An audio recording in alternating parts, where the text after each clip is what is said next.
በሀገሪቱ ፈጣንና ቀጣይነት ያለውን እድገት ለማረጋገጥ የሚያስችልና ህዝቡ ከልማቱ በላቀ ደረጃ ተጠቃሚ እንዲሆን ምቹ ሁኔታ እየፈጠረ ነው። በዚሁ ልክ የዲሞክራሲ ስርዓት ግንባታን ለማጠናከርና ለማጎልበት የሚያስችሉ ሁኔታዎችም ተፈጥረዋል። በዚህም በሀገራችንም ብሎም በክልላችን የሚገኙ ከተሞች የልማትና ኢኮኖሚያዊ እድገት ደረጃ ከጊዜ ወደ ጊዜ እያደገ ይገኛል።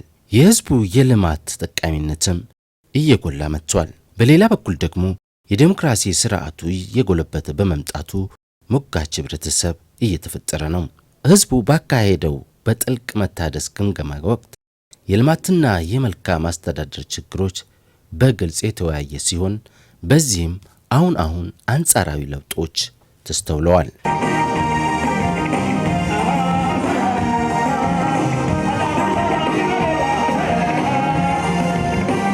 ከተማዋ በእድገት ወደ ተላላቆቿ ለመድረስ በልማት ጎዳና ጉዞዋን ከጀመረች ዘመናት ተቆጥረዋል። ምንም እንኳ እድሜዋ የገፋ ቢሆንም በልማቱ ተጠቅማ ውበቷን ጠብቃ አልታየችም። ዛሬ ላይ ግን ለውበቷና ለልማቷ ብዙን የምጧን ያህል ተጨንቃ ልጆቿን በጉልበታቸው በእውቀታቸውና በገንዘባቸው በማስተባበር ለለውጧ እየተጋች ነው። ይህቺ ከተማ ማናት ብትሉን ከእናታቸው ጋሞ ጎፋ ዞን የተገኘች የአርባ ምንጭ መንትያ እህት የሳውላ ከተማ ነች። ስያሜዋም በጎፍኛ ቋንቋ ሳአ ውላ ከሚለው ሳውላ ትርጉሙ የምድር በር ማለት ነው። እኛም ይህችን ተፈጥሮ ያደላትን የሳውላን ከተማ የልማት እንቅስቃሴ በዚህ ዝግጅታችን ልናስቃኛችሁ ወደናል።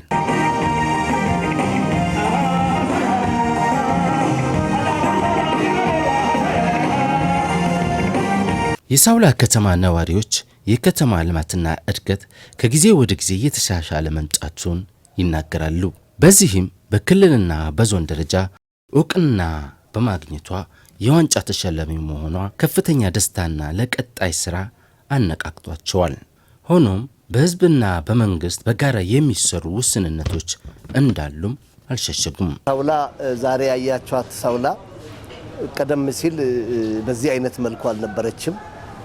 ለረጅም ዓመታት ተኝታ የቆየች ከተማ ናት።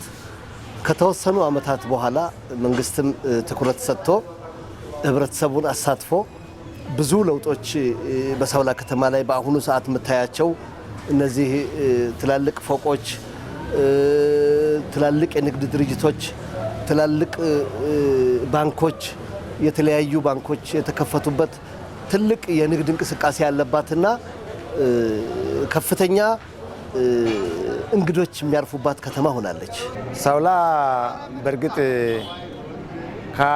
ከ1952 ነው የሚሰራታው እና አባቶቻችን ከኛ እንኳን ልጅ እንሆናለን እና 1952 ጀምሮ ከቡልቂ ወረደች ከተማ ነች። ድሮ የጎፋ ወረዳ ነው የሚባለው እና ከዛ ወርደው አግዛሚ ነው እድገቷ። ግን በቅርብ ጊዜ ቢያንስ ከ10 ወዲህ ባለው ፈጠን ባለ መልክ ነው እንግዲህ እድገቷ። በደቡብ 22 ሪፎርም ከተሞች አንዷ የመሆን እድል አግኝታ በአሁኑ ሰዓት በጥሩ እንደው በደቡብ ፈጣን እድገት ምዕራፍ ውስጥ ገቡ ከሚባሉ ከተሞች አንዷ ሆናለች። በእርግጥ ከዚህ በፊት ባሉት ከአንድ 5 ዓመት በፊት የከተማ እድገት የዛን ያህል አይደለም፣ ብዙ ለውጥም አልነበረም። ነገር ግን ከዚህ ከ5 ዓመት ወዲህ ግን ከተማዋ በጣም በፈጣን እድገት ላይ ትገኛለች። በርካታ ኢኮኖሚያዊ፣ ማህበራዊ ተጠቃሚዎች እየሆንን ነው እንደ ከተማ ነዋሪነት። ከዛ በተረፈ ደግሞ ወጣትም እስከመሆናችን መጠን በከተማችን ያለው ወጣቶችም መንግስት ባስቀመጠው የወጣቶች ፖሊሲ ተጠቃሚ የሆኑ እየተደራጁ እየተጠቀሙ እየተለወጡ ያለበት ሂደት አለና የከተማ እድገት በአሁኑ ሰዓት ጥሩ ነው። ከተጠቃሚነት አንጻርም ጥሩ ነው። የወጣቶችም ተጠቃሚነት ስናነሳም ጥሩ ነው። በሌሎችም ማህበራዊ፣ ኢኮኖሚያዊና ፖለቲካዊ ጉዳዮች ላይ እየተረጋጋች ጥሩ ፈጣን እድገት ላይ የምትገኝ ከተማ ናት። በአሁኑ ሰዓት በጣም ትልቅ ደስታ ነው የሚሰማኝ። በእርግጥ ሲሰራ ለዋንጫ ተብሎ ባይሰራም ህብረተሰቡ እጅ ለእጅ ተያይዞ ከአመራሩ ጋር ጥሩ መግባባት ፈጥሮ ሲንቀሳቀስ ይሄ እንደሚሆን ከዚህ በፊትም እናውቀው ነበር። ዋናው ነገር ጥረት ከተደረገ ብዙ ደረጃ እንደሚደረስ ይታወቃል።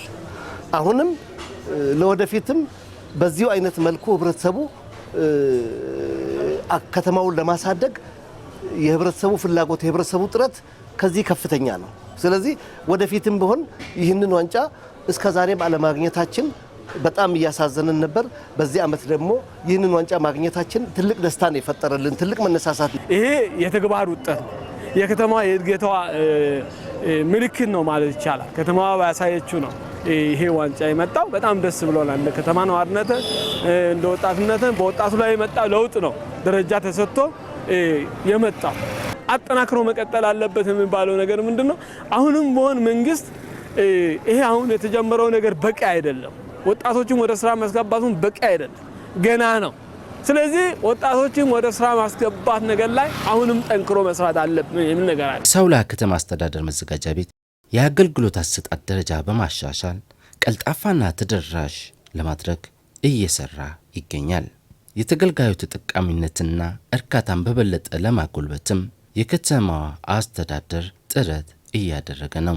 በመንግስት የሚመደብ በጀት ውስን ከመሆኑ አንጻር አብዛኛው አቅም ህዝቡ ውስጥ ያለ ስለሆነ የህዝቡን አቅም አሟጠን ተጠቅመን አንደኛ ህዝቡ የልማቱ ባለቤት ተሳታፊም እንዲሆን ይሄ ተሞክሮ ለቀጣይም ቀጣይ ሆኖ ህዝቡ የሚጠይቃቸው የልማት ጥያቄዎችን በራሱ እየሰራ እንዲሄድ ለማስቻል ትልቅ ትምህርት የተወሰደበትና ህዝቡ የራሱን ጥያቄ በራሱ እየመለሰ የሄደበት ጥሩ ትምህርት የተወሰደበት ነው ብሎ መውሰድ ይቻላል። በአጠቃላይ በክልል ደረጃ የ10 ዋንጫዎችና በርካታ ሜዳሊያዎችን ያገኘንበት በዞን ደረጃም ከ13 በላይ 13 ዋንጫዎችን ያገኘንበት ሁኔታ ነው የነበረውና ያው ከዚህ ሽልማት እኛ የወሰድነው አንደኛ ለሰራነው ስራ እውቅና ሲሰጥ በጣም ደስ የሚል ነው። ሁለተኛ ለቀጣይ ደግሞ ይህን ተግባር አጠናክረን እጅግ በበለጠ ሁኔታ እንድናጠናክር የሚያበረታታ ሆኖ ነው ያገኘነው። ሰሞኑን የሳውላ ከተማ መዘጋጃ ቤት የተቋሙን የንቅናቄ መድረክ አዘጋጅቷል። በዚህ መድረክ ከክፍለ ከተማና ከቀበሌ የመጡ ባለሙያዎች፣ ነዋሪዎችና አመራሮች ተገኝቶበታል። የ2009 ዓ.ም የተቋሙንም የስራ ክንውን አፈጻጸምና የ2010 ፈጻሚ እቅድ ቀርቦ ውይይት ተደርጎበታል። በ2009 ዓ.ም የተከናወኑት ተግባራት ጋር ሲሄድ በተለይ ማዘጋጃ ቤታችን በርካታ የከተማ ልማት ስራዎች እየሰራ ከአመራሩ ጋር በመቀናጀት እንደቆየ ሁላችን እናውቃለን። ዋና ዓላማው የዚችን የከተማ ዕጣ ፈንታ በተለይ ልማትና መልካም አስተዳደር ሰፍኖ ከተማችን ጽዱ፣ ውብና ማራኪ እንድትሆን ከማድረግም አልፎ በተለይ ለኢንቨስትመንትና ለቱሪዝም ተመራጭ ከተማ እንድትሆን ለማስቻል አቅዶ እየሰራ እንደቆየ ለማስቀመጥ ወዳለው የስራ አጡን በተለይ የወጣቱን ክፍለ ኢኮኖሚ ማሳደግና ወጣቱን ማብቃት የምንችለው ተገቢውን ድጋፍ ማድረግ ስንችል እንደሆነ ታምኖበት እየተሰራ ይገኛል። ከቀረበው ሪፖርት አንደኛው የመሬት ጋር ተያይዞ ያለ ነገር ነው። ማዘጋጃ ቤት ላይ የመሬት ስራ ሂደት ላይ የአገልግሎት አሰጣጡና ተደራሽነቱ ከጊዜ ወደ ጊዜ እየተሻሻለ ለውጥ እያሳየ ቅልጥፍናን እየታከለበት እየመጣ ያለው ነገር የማይካድ ነው። ነገር ግን ብዙ መሬቶች ለመኖሪያና ለኢንቨስትመንት እንዲሁም ለመንግስታዊ ተቋማት የተዘጋጁ በርካታ መሬቶችን በሪፖርቱ ቀርቧል። እኔ አስተያየት የሚሰጠው በጨረታ የተላለፉ መሬቶች ላይ ነው። በጨረታ የሚተላለፉ መሬቶች ከዝግጅታቸውም አንጻር ሰፊም ስለሆኑ በርካታ የከተማ ነዋሪዎችና አጎራባች የከተማ አካባቢ ወረዳዎች መጥተው እየተጫረቱ ቦታዎችን በጨረታ ዋጋ እያሸነፉ በህግ አግባብ እየወሰዱ ያለበት ሁኔታ አለ። ነገር ግን እነዛ መሬቶች በሊዝ አዋጅና ደንብ መሰረት ደንቡ በሚፈቅደው መመሪያና ደንብ ጊዜ መሰረት ግንባታ ሊካሄድባቸው ይገባል። አሁን ቀበሌያትን ሲያወዳድር ጥሩ ነው። የተሸለሙ ቀበሌዎችም እንኳን ተሸለሙ። የቀሩት ለምን ቀሩ? ምንድነው ጉድለታቸው? ይሄ ሊታይ ሊፈተሽ ይገባል። ብልሽቶቹ ወይም ስህተቶቹ ቶሎ ታርመው ወደ መንገድ ካልገቡ ያ ቀበሌ ወደ ኋላ እየቀረ ይሄዳል። ነገ እሱን ጎትቶ ስቦ ማምጣት ይከብዳል። እንደኛ እንደ ከተማችን በውስጥ ለውስጥ የተጀመረ አስፋልት ስራ አለ። ይህንን የሚከታተል አካል ይህንን የስራውን የሚከታተል አካል ይኖራል ተብሎ ነው የሚታሰበው። ነገር ግን እንደ መገናኛ ቀበሌ አካባቢ ላይ አሁን የተሰሩ ዲሾችን ብንመለከት የውሃ መውረጃ ከቆርቆሮ አሸንዳ አይነት ድልድይ ነው የሚመስለው ማለት ይቻላል። ወርደን ብንመለከት ማለት ነው። ሁለተኛ ደረጃ ደግሞ ውሃ ያቆረ ቢንቢ ነው የሚሰበስበው። ውሃ ወሬት እንደሚፈስ ራሱ እሱ ጋር መንገዱ አላለቀም። ነገር ግን ውሃ ወሬት እንደሚፈስ የታችኛውን መመልከት እንችላለን። ይሄ ላይም የውስጥ ለውስጥ ማዘጋጃ ጥናት አድርጎ ቢመለከት ጥሩ ነው። በሳውላ ከተማ ላይ የሚታየው ልማት እንኳን ለውጪ ለኛም ድንቅ ነው። ግን ፊት የሰራናቸው ነገሮች እየደከሙ እየሄዱ ናቸው፣ እየፈረሱ እየሄዱ ናቸው። ለምሳሌ እንበል ይሄንን አዳራሽ ብናየው ይሄ አዳራሽ ስራው ተጠናቆ ምርቃ ስራ ሳይደረግ እየፈራረሰ ነው፣ እያፈሰሰ ነው፣ ግድግዳው እየተበላሸ ነው፣ ኮርንሱ እየተበጣጠሰ ነው። ምን ሊባል ነው? ስለዚህ ይሄ እነዚህ ነገሮች በ2010 እቅድ ውስጥ ገብተው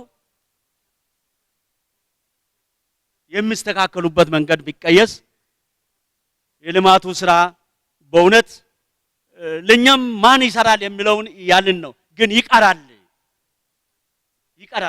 በሱ ዙሪያ ላይ ሊታሰብ ይገባል ነው ምለው። ሌላው ይሄ የስራ ዕድል ከፈጠራ ጋር ተያይዞ ለኛ ወጣቶች ስራ የተፈጠረበት ሁኔታ አለ። እዚህ ላይ ጥሩ ነገር ነው። ነገር ግን ማህበራት አሁን በቅርብ ጊዜ ተደራጅተዋል፣ ብር ወስደዋል። እውነት አሁን ማህበሩ በህይወት አለ ወይ? ትክክለኛውን ትላንት ላይ ስራ አጥ ነው ዛሬ ከስራ አጥ አውጥተናል ብለን ቁጥር ዳታ ሰጥተናል። ነገ ላይ የሱ ቁጥር ተመልሶ እንዳይመጣ ነው። አሁን እየተደለሉ ብቻ በማህበር ስም ገብተዋል። 1000 ብርና 2000 ብር ለራሱ መሆኑን ይዞ ይወጣል። ከ3 ወር በኋላ ችግር የለውም ክሊራንስ ይሰጣል ይባላል። ስለዚህ እንዲህ አይነት ነገሮች አሁን አሉ። ውስጥ አንዱ የህብረተሰብ ተሳትፎ ነው። ቅድም ሪፖርቱ ላይ ህብረተሰቡን በማሳተፍ በሚሊዮኖች የሚቆጠሩ ገንዘቦች የተሰበሰቡ እንዳሉ ሰምተናል። ከ8 ሚሊዮን ብር በላይ ከቁጠባ አንጻርም ከ10 ሚሊዮን ብር በላይ እየተቆጠበ እንዳለ ሪፖርቱ ጠቅሷል። ነገር ግን የህብረተሰብ ተሳትፎ በዚህ ብቻ የሚበቃ አይደለም። ህዝባችን እጅግ በጣም በርካታ ህዝብ ያለን ከተማ ነውና ህብረተሰቡን ከአደረጃጀት ጀምሮ ከተማው ልማቱ ከተማ ላይ የሚደረገው እንቅስቃሴ በሙሉ የህዝቡ እንደሆነ አስተሳሰብ ላይ ቅድሚያ እየተሰራ ያለው ነገር አሁንም ደጋግመን እዛ ላይ ልንሰራ ይገባል። የውይይቱ ተሳታፊዎችም በጠንካራና ደካማ ጎኖች ዙሪያ አስተያየታቸውን ሰጥተዋል። ጥያቄዎችንም በአፈጻጸሙ ላይ አንስተዋል። ለቀረቡት ጥያቄዎችም ከሚመለከታቸው አካላት ምላሽ ተሰጥቶባቸዋል። ወጣቱ ጋር ተያይዞ በተለይ አዲሱ ሪቮልቪንግ ፈንድ ሲደራጅ ከወጣቱ በስተጀርባ ቆሞ ወጣቱን በማደራጀትና የተደራጀው ወጣት በራሱ አቅም፣ በራሱ ጉልበት፣ በራሱ ዕውቀት፣ በራሱ አመለካከት እንዳይለወጥ ለወጣቱ መነሻ ገንዘብ ሰጥቶ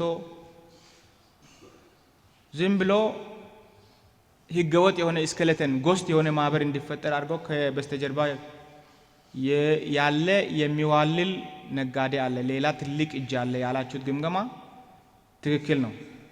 አንዱ ችግር ይሄ ነው። ስለዚህ ይሄ ጥብቅ ክትትል የሚደረግበት ነው፣ መንግስት ትኩረት ያስቀመጠ ስለሆነ። ሌላው ከተደራጀ በኋላ ወጣቱ መስክ የማቀላቀል የሚያዘጋጀው ቢዝነስ ፕላን ላይ አምኖ እኔ በዚህ ቢዝነስ ፕላን ውጤታማ ሆናለሁ የሚል ሙሉ እምነት ይዞ ሳይሆን ከተደራጀ በኋላ ወደ ሌላ የማቀላቀል ነገር ውስጥ የሚገቡ ወጣቶች እንዳሉ በደንብ መወሰድ አለበትና እሱ ነገር እየታረመ ከጊዜ ወደ ጊዜ እየታረመ መሄድ አለበት። በሁሉም ከተሞቻችን የመልካም አስተዳደር ጉዳይ ከህዝቡ ጋር የከተማ አቀፍ መድረክ ስንፈጥር እስካሁን ያልተሻገርነው የማዘጋጃ ቤታዊ አገልግሎት አሰጣጥ ጉዳይ ሳውላ ከተማ ላይም ቢሆን መሻሻል የሚገባቸው እንዳሉ ተወስዷል። ስለዚህ የክልሉ አማካይ 80% እና ከዛ በላይ የህዝቡን የአገልግሎት እርካታ ማረጋገጥ ነው። ይሄን ማድረግ የሚቻለው ደግሞ ቅድም የምንለውን የልማት ሰራዊት ግንባታ እና የልማት ግቦችን ሙሉ በሙሉ ማሳካት ሲቻል በሂደቱ ደግሞ የክራይ ሰብሳቢነት ትግልን ማጠናከር ነው። የመጨረሻ የክራይ ሰብሳቢነት ትግልን በሁሉም ዘርፎች ማጠናከርና ይሄን ቀዳዳ በመድፈን ህዝቡ ማግኘት የሚገባውን አገልግሎት እንዲያገኝ፣ ልማት እንዲያገኝ ማድረግ ነው። ህብረተሰብ ተሳትፎ አንጻር የህዝቡ አመለካከት አሁንም የሚሰሩ ስራዎች ላይ ጠልቀን መሄድ አለብን። ህብረተሰቡን በእውቀት፣ በጉልበት፣ በገንዘብ ከዚህ በተለጠጠ ሁኔታ ማሳተፍ እንችላለን እና አመለካከት ላይ የሚሰራው ስራ መጥለቅ አለበት የተባለው ሀሳብ ትክክለኛና ገንቢ ሀሳብ ስለሆነ ይሄን ሀሳብ ወስደን ወደ ታች ወርደን አደረጃጀቶችን በአግባቡ ተጠቅመን የምንሰራው ይሆናል የሚለው ነገር መውሰድ ተገቢ ነው የሚሆነው። ከመሰረተ ልማት ግንባታ አንጻር የጥራት ጉድለት አለ ተብሎ የተነሳው ሀሳብ ትክክል ነው። አንዳንድ መሰረተ ልማቶች ሲገነቡ የከተማውን የእድገት ደረጃውን ታሳቢ በሚያደርግ አኳኋን መገንባትና በተፈለገው ጥራት ደረጃ መገንባት እንዳለባቸው ይታመናል። ነገር ግን ከግንባታው በሚገነቡት ተቋራጮች አቅም ጉድለት ምክንያትም ይሁን በአመለካከት ችግር የግንባታ ጥራት የሚከሰተው ነገር በጣም መከታተልና ይሄን ጉድለት ፈጥኖ ማረም ተገቢ ነው የሚሆነው የሚለው ነገር መውሰድ ነው። የሰውላን ከተማ የልማትና እድገት እንቅስቃሴ ያስቃኘንበት ዝግጅት ይህንን ይመስላል።